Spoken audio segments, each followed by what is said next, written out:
All right, everybody, this is the Bible with nonsense. The Bible is not nonsense, but I certainly am. And here we go. We're going to start at 1 Kings chapter 6. And is my bird going to freak out? Because if that's true, I'm just going to freaking relocate him now. You guys can't shut up.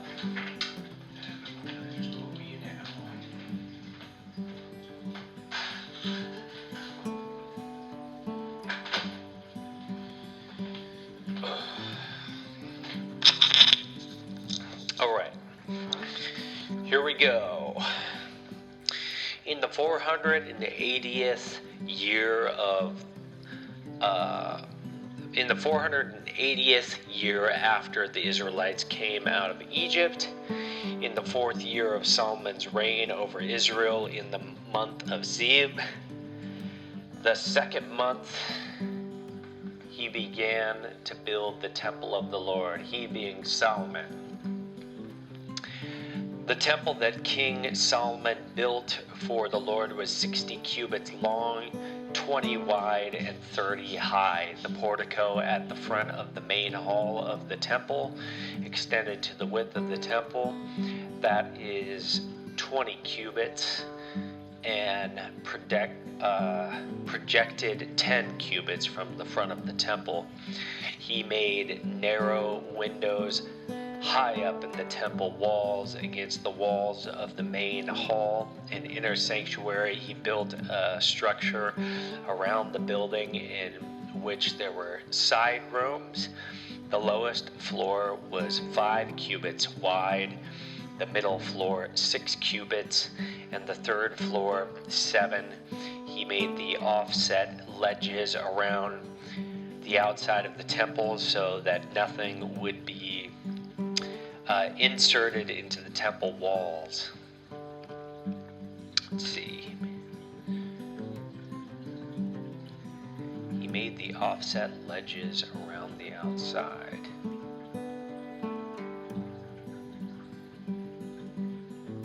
Okay, I mean, I guess they're airtight. This is a very airtight structure. You know, wouldn't expect anything less. In building the temple, only blocks dressed at the quarry were used and no hammer. A chisel or any other iron tool was heard at the temple site while it was being built, so everything was like fit to order, I guess, huh? This is extremely skilled planning we're talking about here. And no wall voids. Solid. Everything is solid. The entrance to the lowest floor was on the south side of the temple. A stairway led up to the middle level and from there to the 3rd. So he built the temple and completed it, roofing it with beams and cedar planks, and he built the side rooms all along the temple. The height of each was 5 cubits, and they were... Whew. I don't want to do that in the mic, so...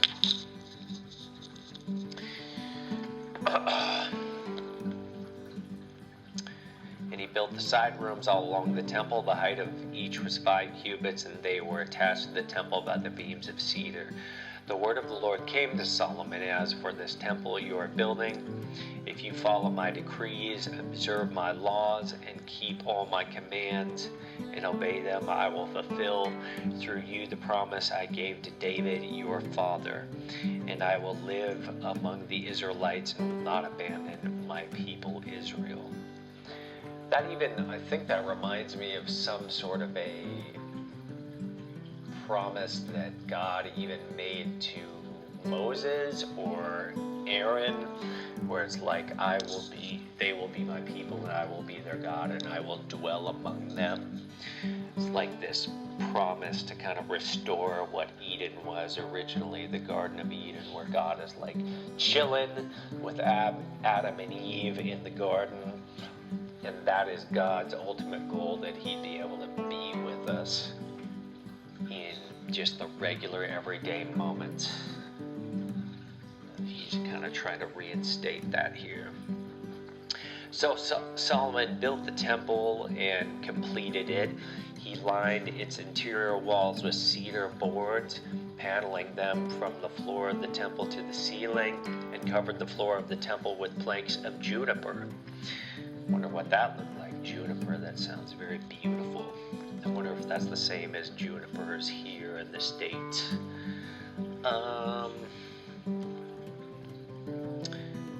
Ceiling covered the floor of the temple with planks of juniper. He partitioned off 20 cubits at the rear of the temple with cedar boards from floor to ceiling to form with the temple temple and inner sanctuary, the most holy place. The main hall in front of the room was 40 cubits long. The inside of the temple was cedar carved with gourds and open flowers. Everything was cedar. No stone was to be seen. He prepared the inner sanctuary within the temple to set the Ark of the Covenant of the Lord there, and the inner sanctuary was 20 cubits long, 20 wide, and 20 high. So very like a cube. It's like a perfect cube. He overlaid the inside with pure gold, and he also overlaid the altar with cedar. So wow, what a space that must have been. A perfect cube that is overlaid with gold.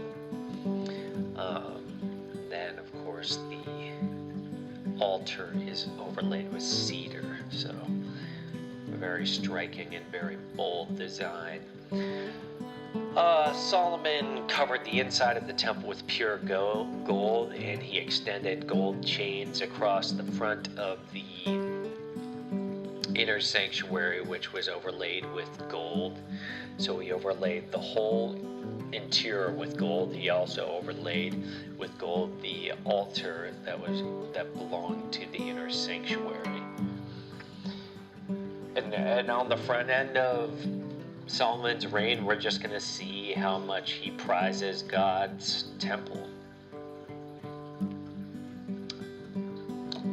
I think we'll just leave it there. For the inner sanctuary, he made a pair of cherubim out of olive wood, each, that sounds so beautiful, doesn't it? Each 10 cubits high. One wing of the first cherub was 5 cubits long, and the other wing 5 cubits high, 10 cubits from wingtip to wingtip. And the second cherub also measured 10 cubits, for the 2 cherubim were identical in size and shape, and the height of each cherub was 10 cubits. I mean, that's really tall. From what I recall, like, I'm not an expert with cubits though, but I think that's pretty tall. Let's just look it up. 10 cubits. How tall are we talking? 10 cubits.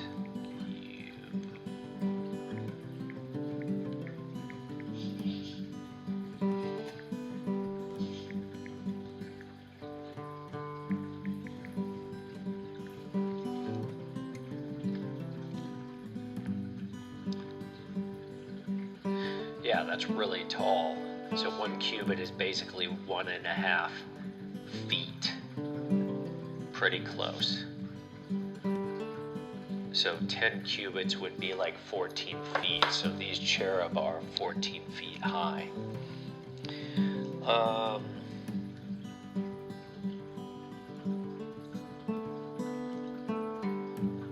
Inner sanctuary was 20 cubits high, 20 wide, 20 high. 20 long, 20 wide, 20 high.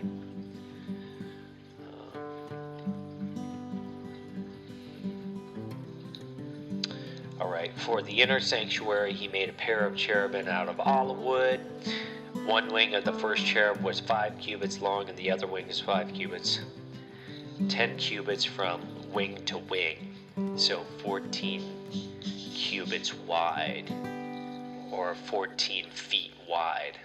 10 cubits wide, but 14 feet wide. The second cherub also measured 10 cubits, for the 2 cherubim were identical in size and shape, and the height of each cherub was 10 cubits. So 14 feet high, 14 feet wide. He also placed the cherubim inside the innermost room of the temple, with their wings spread out. The wing of one cherub touched one wall, while the wing of the other touched the other wall, and their wings touched each other in the middle of the room. He overlaid the cherub with gold. On the walls of all around the temple, in both the inner and outer rooms, he carved the cherub, palm trees, and open flowers. He also covered the floors of both the inner and the outer rooms of the temple with gold. For the entrance to the inner sanctuary, he made doors out of olive wood that were 1/5 of the width of the sanctuary, and on the 2 olive wood doors he carved cherubim, palm trees, and open flowers, and overlaid the cherub and palm trees with hammered gold. In the same way, for the entrance, the main hall, he had made door frames out of olive wood that were 1/4 of the width of the hall. He also made 2 doors out of juniper wood, each having 2 leaves that turned into sockets, and he carved the cherubim, palm trees, and open flowers on them, and overlaid them with gold hammered evenly over the carvings. And he built the inner courtyard of 3 courses of dressed stone and 1 course of trimmed cedar beams. The foundation of the temple of the Lord was laid in the 4th year in the month of Ziv, in the 11th year in the month of Bul. The 8th month, the temple was finished in all its details according to its specifications. In 8 months? Am I reading that right? I know roads, like small stretches of roads in Portland, that have taken longer than 8 months to finish.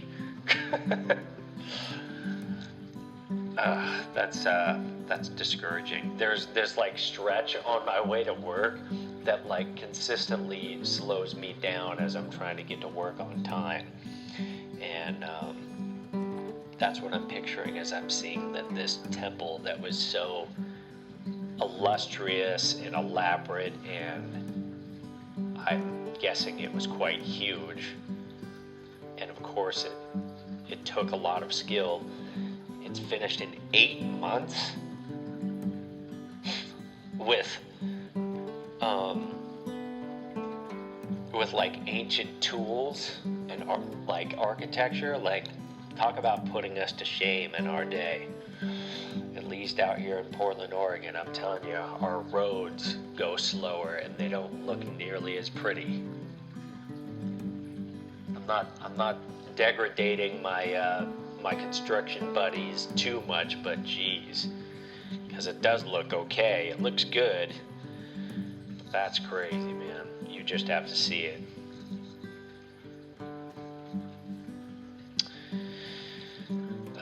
Yeah, so it took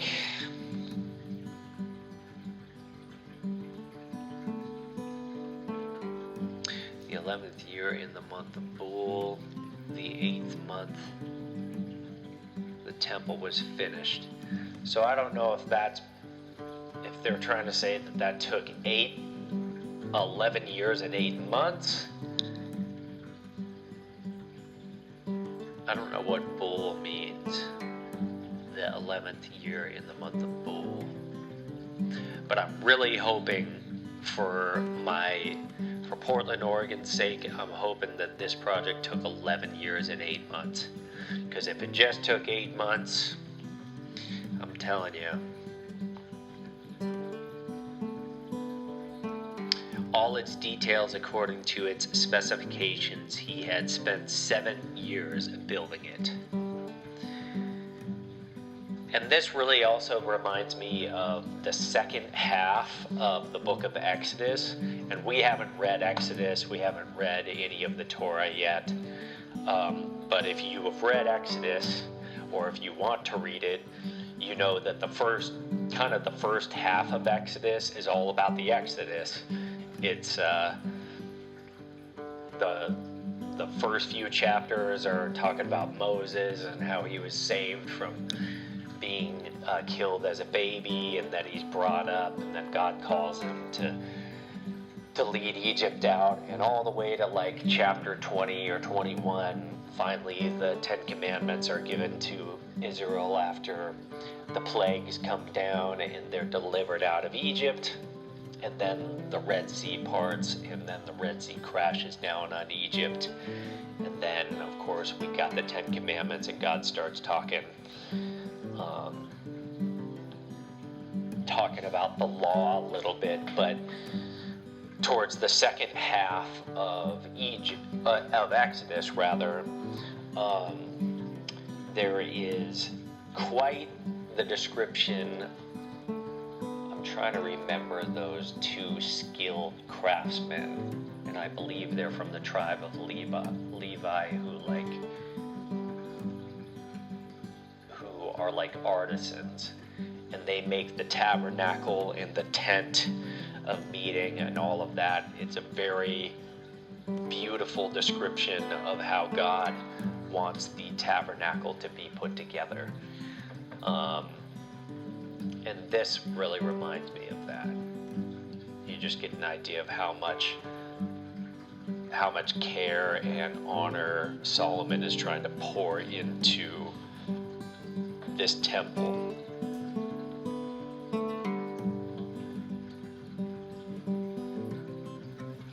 Yeah. So yeah, I'm kind of just speaking off the cuff here, because in this case,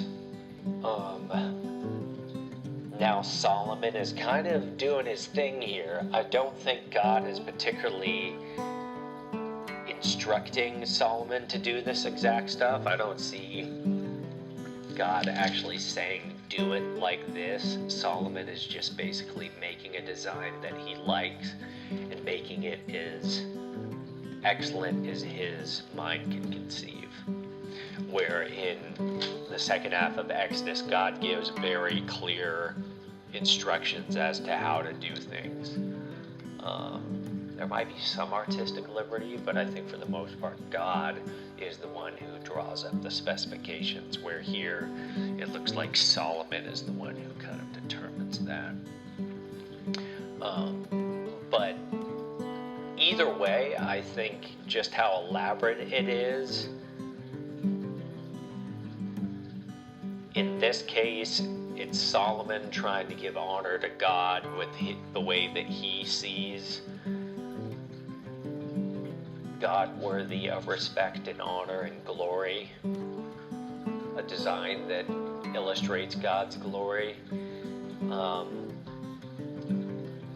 Where I think in some ways, when God was drawing up the specifications, he's describing with even more precision as to how he wants to be seen.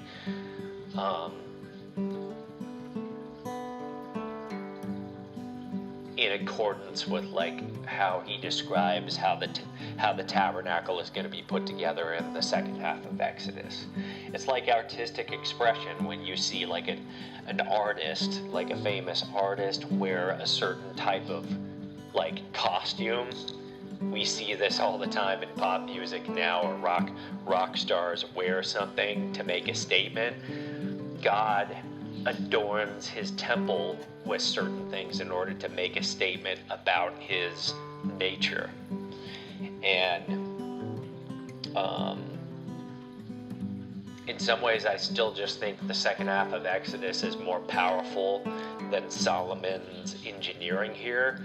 Not because what Solomon does here isn't amazing, but the difference that I see is in Exodus, God is the designer, where here Solomon is the designer. And, it's still very impressive, but also, if we think about it in context with Exodus, we're talking about a people that were in bondage for 400 years, and they were utterly convinced that God had forgotten them. And then God delivers them suddenly with piles of miracles. And then not only that, he prescribes this very specific instruction for what the temple should be and what the priest should wear and all the procedures for the sacrifices and the feasts and everything. And it's like all of the lies that Israel had come to believe over 400 years of being in slavery, kind of, whether it was God had left them, or God doesn't care, or God won't take care of them, all sorts of variations of lies that are kind of similar. God sort of just dispels all of that with the deliverance, and then this description of the temple, and saying, like, you thought I was a God who didn't care or wouldn't clothe you or wouldn't take care of you, but I'm showing you how much precision and care I put into every detail. And this tabernacle is going to be illustrative or metaphorical or allegorical to how I see my relationship with you, Israel, and how I want you to see me, and how I want you to see yourself within me and me within you. And yeah, I mean, I don't think I'm going to read, if I'm honest, I don't think I'm going to read another, I don't think I'm going to read another chapter. But this is the beginning of Solomon building, and we're going to go into this more in chapter 7. I mean, I suppose I could read one more, but I'm not going to read anymore after chapter 7. I am tired. Solomon builds his palace. So now he's building his palace. He's already built the temple in either 8 months or 11 years and 8 months. I'm not sure quite how to read that one. Solomon built his palace. Chapter 7, verse 1. It took Solomon 13 years, however, to complete the construction of his palace. So I assume it is 11 years with the temple. And now it's making a distinction that Solomon even took more time with his own palace than with God's temple, which I'm not sure is a great sign. He built the palace of the forest of Lebanon, 100 cubits long, 50 wide, and 30 high, with 4 rows of cedar columns supporting trimmed cedar beams. And you can already hear, I think that's like quite a bit bigger than the temple itself. And I'm not sure what to make of that. Like, is it reasonable to think that the king is going to make a bigger palace for himself than for the temple of God? I'm not sure quite how to look at that, but regardless, it's clear that the promise that God made through Samuel, the prophet, when God and Samuel were heartbroken about Israel choosing a human king over God just being their king, they made a very clear description to Israel. Okay, this human king is going to take your young women to be perfumers and bakers. He's going to take your young men to go fight in wars and be servants. He's going to tax you. He's going to take your crops. He's going to take your cattle, and all of that is happening here. Like, we see that Solomon is lavishing his own palace with even much more splendor than the temple itself. And I don't know if that's a fair observation, but it's certainly what I see. We were just talking about one of the rooms in the temple being 10 cubits by 10 cubits, or 20 cubits by 20 cubits by 20, and now we're talking about some place in the palace that is 100 cubits long and 50 wide and 30 high. Like, those dimensions are clearly greater than the temple. With 4 rows of cedar columns supporting trimmed cedar beams. It was roofed with cedar above the beams that rested on the column. 45 beams, 15 to a row. Its windows were placed high in sets of 3 facing each other, and all the doorways had rectangular frames.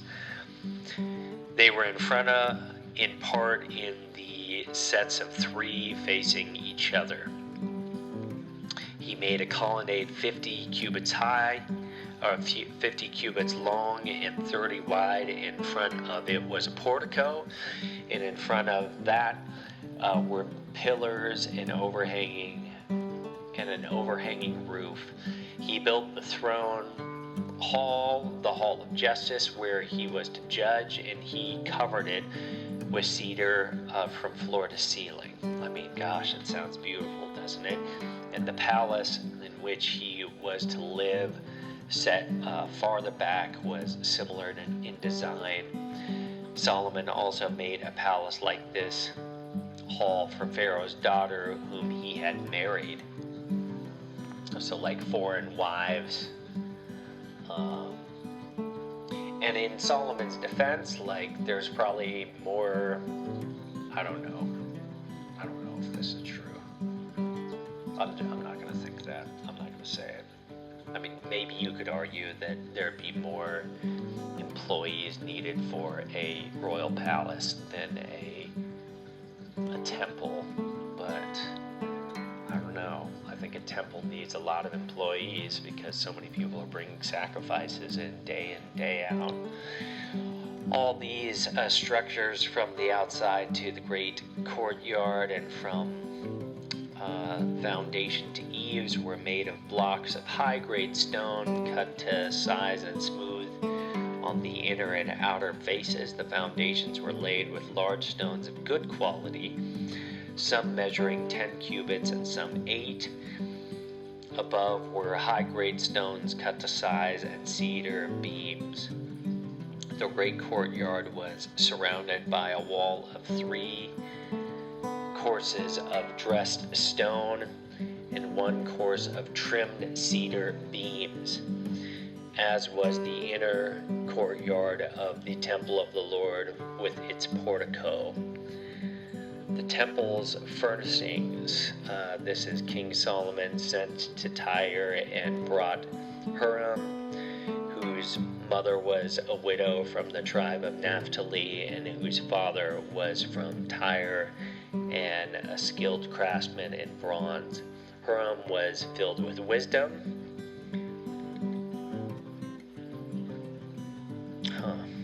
Huram was filled with wisdom, with understanding, with knowledge to do all kinds of bronze work.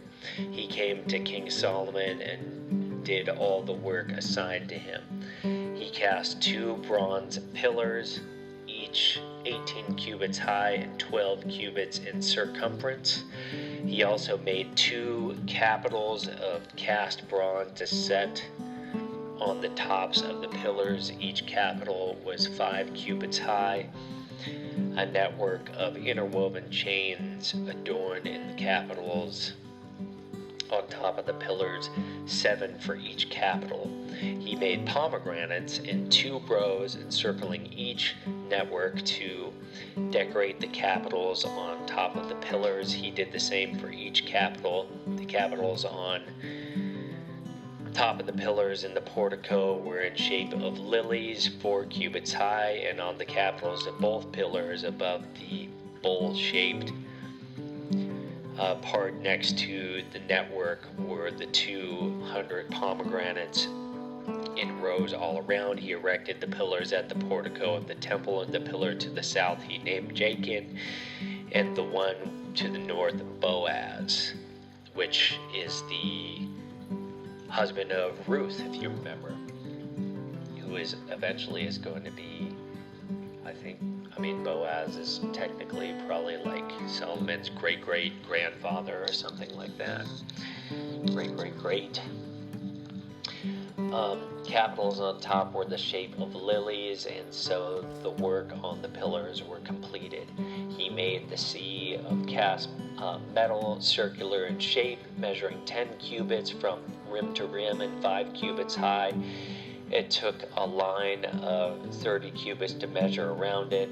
Below the rim, gourds encircled it, 10 to a cubit, and the gourds were cast in 2 rows in one piece with the sea. The sea stood on 12 bowls, 3 facing north, 3 facing west, 3 facing south, 3 facing east. The sea rested on top of them, and their hindquarters were toward the center. It was a handbreadth in thickness, and its rim was like the rim of a cup, like a lily blossom. It held 2,000 baths.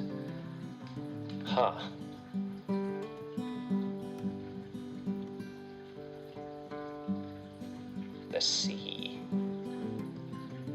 I don't know if that's just like a giant pool within the palace.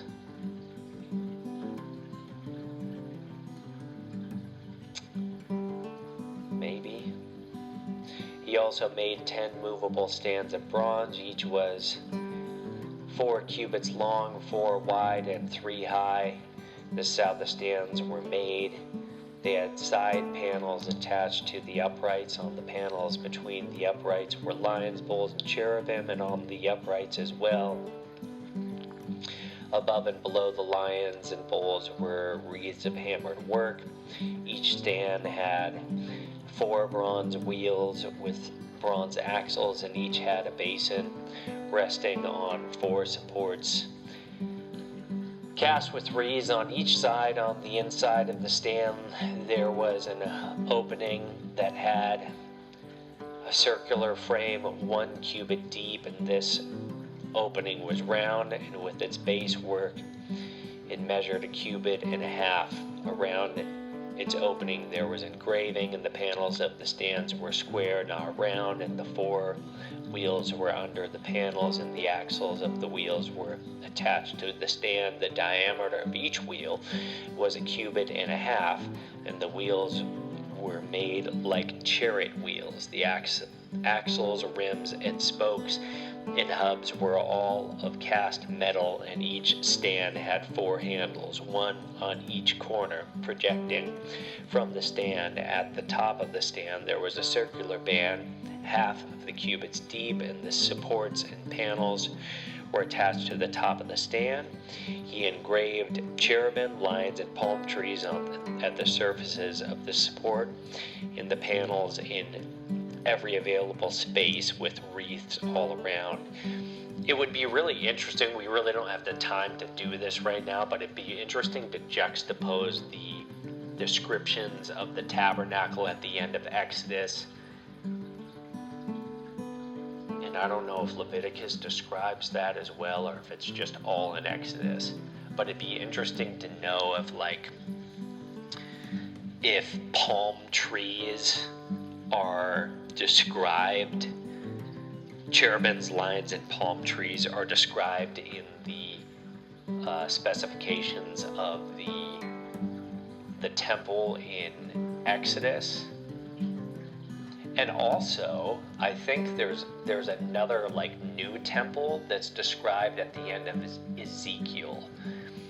And it would be interesting to just take like to really geek out on this and like make a chart of 3 columns and just see what like descriptions are distinct to the tabernacle in Exodus, Solomon's temple here in 1 Kings, and then the description of the new temple in Ezekiel.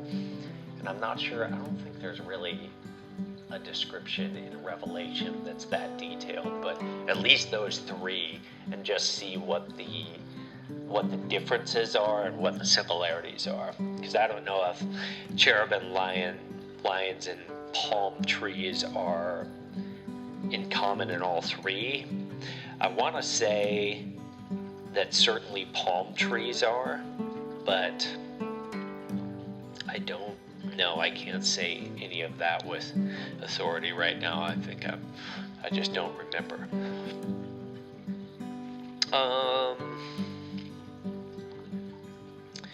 Alright, so palm trees on the surface of the supports and on the panels, and every available space with reeds all around. This is the way he had made the 10 stands, and they were all cast in the same molds and were identical in size and shape. He then made 10 bronze basins, each holding 40 baths. I mean, this is gigantic, right? And measuring 4 cubits across, which, if you can remember, a cubit's like 1.5 feet, so 4 cubits across would be, it seems like that would be something close to like 6 feet across. 1 basin to go on each of the 10 stands. He placed 5 of the stands on the south side of the temple and 5 on the north, and he placed the sea on the south side at the southeast corner of the temple. He also made the pots and the shovels and the sprinkling bowls. So Hiram finished all the work he had undertaken for King Solomon in the temple of the Lord. The 2 pillars, the 2 bowl-shaped capitals on top of the pillars, the 2 sets of network decorating the 2 bowl-shaped capitals on top of the pillars, the 400 pomegranates. Pomegranates are definitely described in Ezekiel. I can say that with almost total certainty. For the 2 sets of network, 2 rows of pomegranates for each network decorating the bowl-shaped capitals on top of the pillars, the 10 stands with the 10 basins, the sea, and the 12 bowls underneath it, and the pots, shovels, and sprinkling bowls. All of these objects that Hiram made for King Solomon for the temple of the Lord were burnished bronze. The king had them cast in clay molds on the plain of the Jordan between Succoth and Zarethan, and Solomon left all these things unweighed because there were so many. The weight of the bronze was not determined. Solomon also made all the furnishings that were in the Lord's temple: the golden altar, the golden table on which was the bread of the presence, and the lampstands of pure gold, 5 on the right and 5 on the left in front of the inner sanctuary. The gold floral work and lamps and tongues, the pure gold basins, wick trimmers, sprinkling bowls, dishes, and censers, and the gold sockets for the doors of the innermost room, the most holy place, and also the doors of the main hall of the temple. When all the work King Solomon had done for the temple of the Lord was finished, he brought in the things his father David had dedicated, the silver and the gold and the furnishings, and he placed them in the treasuries of the Lord's temple. And this kind of reminds me of Achan, bizarrely. Achan is the one who took the devoted things and and he plundered Jericho when he shouldn't have. And we're seeing here that David kind of did the opposite. He devoted or dedicated silver and gold aside for God and made sure that it wasn't touched, and then passed it on to his son, and now his son is finding a place for that gold, those dedicated things, the silver and the gold. That's just interesting. And maybe we'll just finish it with that. Lord, thank you that these men, at least they started well. Solomon is building this temple and trying his best